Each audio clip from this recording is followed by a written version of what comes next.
welcome to I24 News Sports Daily Magazine with all the latest scores and stories from the world of sports.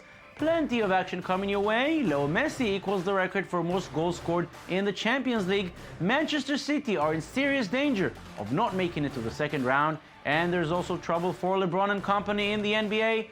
All that and much more coming up. Let's get started. We begin with the Champions League, and when the groups were drawn, it seemed like Manchester City should have a relatively easy ride to the next round. 4 games later, there is a good chance this ride may end in a very early exit. 2 draws and 2 losses, that is the record so far. Last night, they lost at home to CSKA Moscow. Seydou Doumbia from the Ivory Coast scored both goals for the Russian visitors. Both were set up by his Israeli teammate, Bibras Natcho. Yaya Toure was the man on target for the citizens, but he also saw the red card in the second half. Fernandinho was also shown the way out by the referee, and the citizens finished the game with only 9 players. And even manager Manuel Pellegrini cannot explain what is wrong with his team. Well, it's difficult to understand. Of course, I think it's very difficult to understand why we play in so low performance today. We had just played a good game against Manchester United. We have all our chance to win here at home, playing a normally way. But if you give 2 so easy goals in the first half and you really don't play with the ball, it's very difficult to win. Barcelona may have some troubles at home. They lost their last 2 matches in La Liga, but they were given reasons to celebrate in the Champions League. The Blaugrana beat Ajax 2-0 in the Amsterdam Arena. Leo Messi scored twice, which means he now has 71 Champions League goals, equaling the record held by Raúl. Following the match, his manager Luis Enrique had nothing but compliments for his player. Messi is absolutely the best player I've ever seen as a player or coach. So Messi and Raúl are now at the top, but there's one very big difference. The Spanish striker did it in 142 matches, which means 1 goal per 2 matches. The Argentine made it in just 90 matches, almost a goal per game. Next to tie and break the record will be Cristiano Ronaldo, who is currently at 70 goals in 107 matches.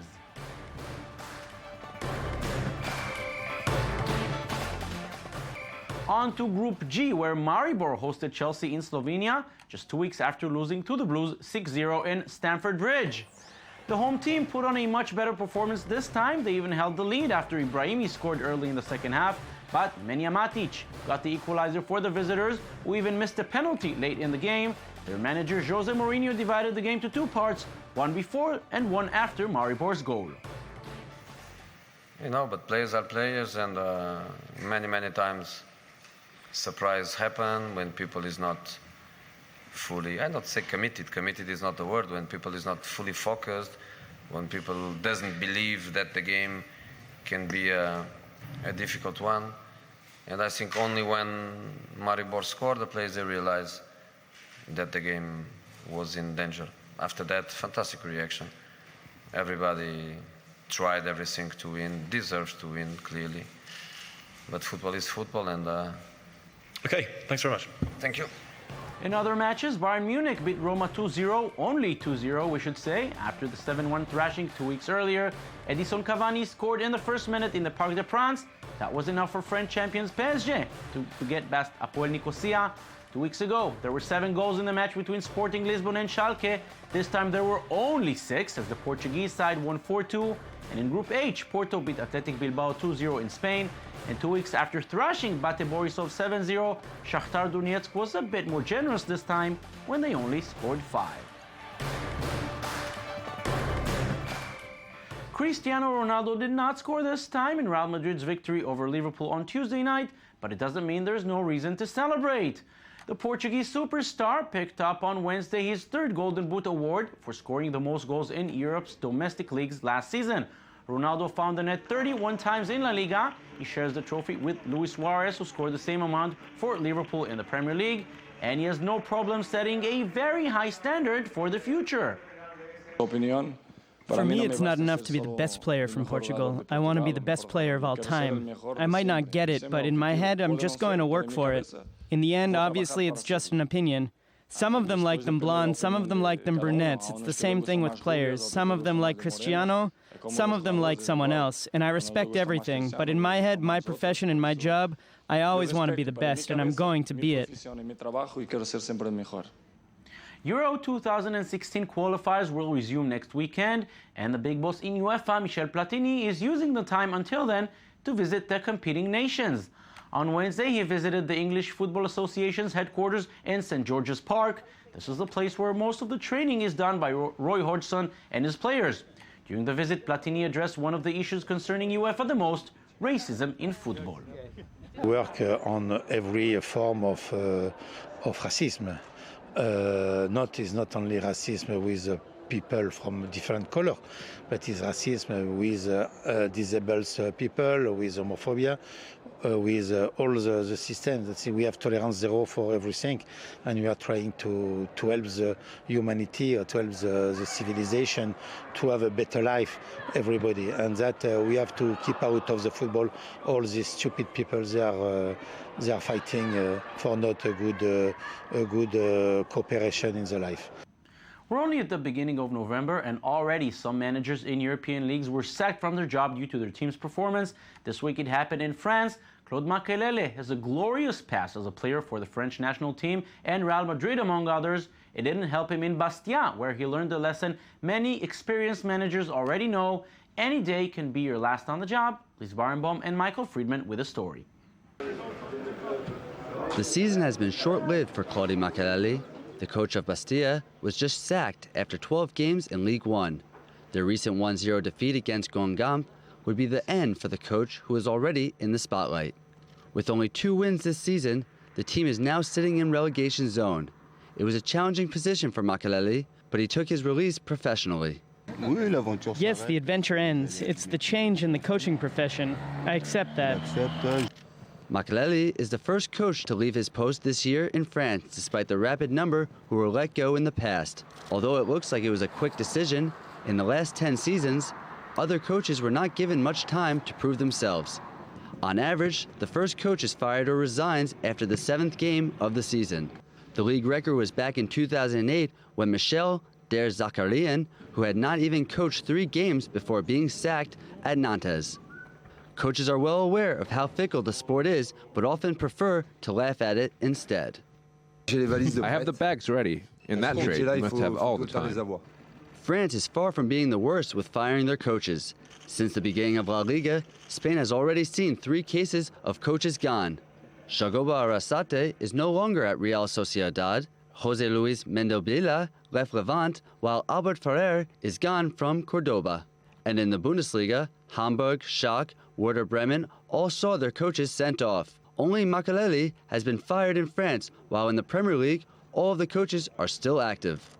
England is the most stable of the leagues, as their coaches on average stay with their club for 4.4 consecutive seasons. France is also balanced with an average of 2.5 seasons, and also the same for Germany, which retains its coaches for 2.8 seasons on average. The classification of coaches in England are still dominant. Sir Alex Ferguson managed Manchester United for 27 seasons, and Arsene Wenger is already in his 19th year as the head coach of Arsenal. And the gap is huge. Alan Casanova has managed only 7 seasons with Toulouse, and Christophe Galtier follows, with Saint-Etienne coaching his 6th season as the head of the Greens. In the last 20 seasons, the French side, Lorient, holds the record of stability since the club was taken over by Christian Gourcuff during his 2 runs with the team. Just after Lorient, Lille has kept Rudy Garcia, Claude Puel, and Vahid Halilhodžić for several seasons. Lyon is also famous for keeping their coaches. Jean-Michel Oslos, the president of the club, has only sacked 1 coach during a season. This was in 1996 with Guy Stéphane.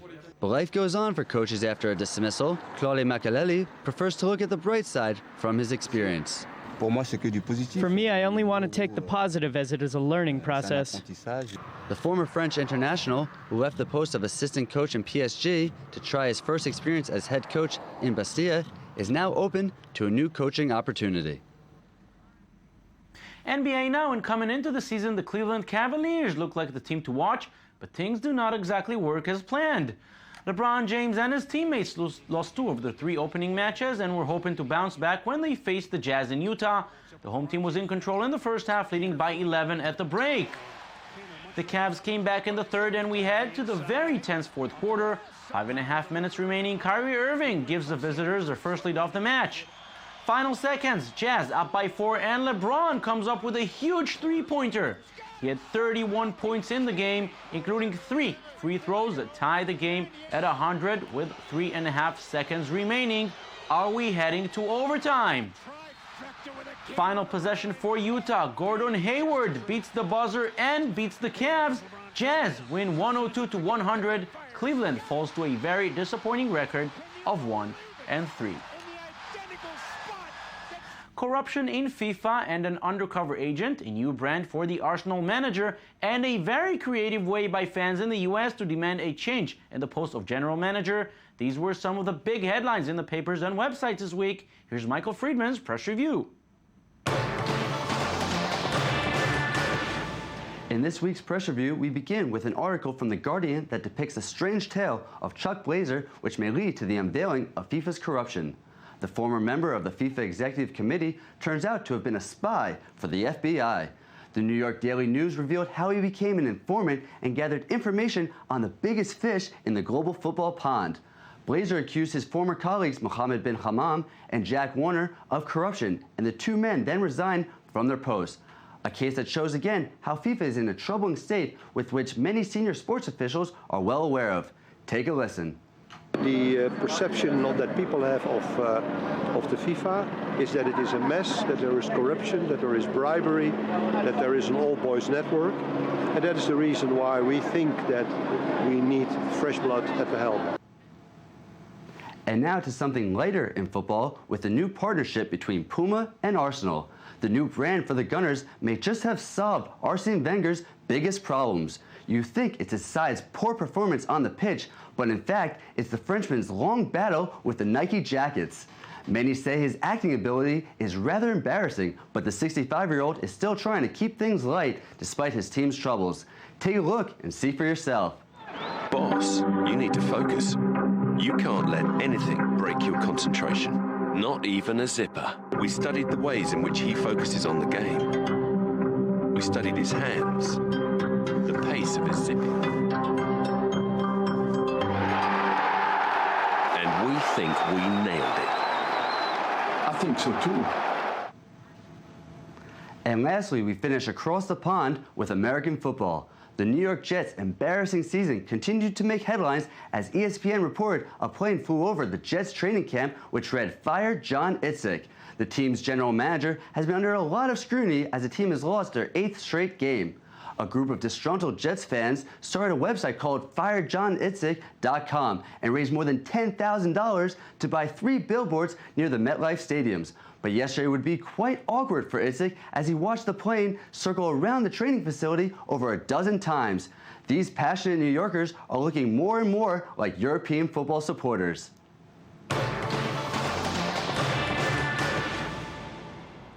When you think of sports in the African continent, rugby isn't usually the first thing that comes to mind. Now it may finally change. The sport, which is popular only in South Africa, is now gaining more and more ground throughout the continent. The Rugby League in Gabon is the latest example. In a world where football is king, a different kind of sport with a different kind of ball is beginning to take shape. Here in Gabon, rugby has a spring in its step, with a new league kicking off this season in the capital, Libreville. I play rugby firstly for pleasure. I discovered it 14 years ago today. So for me, it's a joy, a real joy. In all, 6 teams from the capital will compete in the first ever championship. Not since the 1950s, when Gabon was still a French colony, has rugby been taken this seriously. We want to set up rugby clubs in Libreville and in the regions, I think maybe in Port-Gentil, and then create federations in the regions to be able to integrate with the Confederation of African Rugby, and then on an international level. Rugby has a long way to go here before it reaches the heights of popularity of football. With only 250 players and 1 league, the sport can't even boast a national team. It's not very well known. I don't know if we have a national team, but much like other disciplines, it's important that rugby be developed in Gabon. I know there's an infrastructure for it, but I haven't seen a national team play any matches. Rugby fans will have to wait for their moment on the international stage. For now, it's back to training and the task of converting new recruits to the art of the oval ball. Solar cars are no longer a futuristic prospect, they already exist. Some of them were on display in the Chilean capital, Santiago. The display comes as participants from around the world prepare to go through Chile's Atacama Desert in the 2014 Atacama Challenge. The 20 teams will put their designs to test during a 5-test race that will cover 1,400 kilometers through the unforgiving Atacama Desert in northern Chile.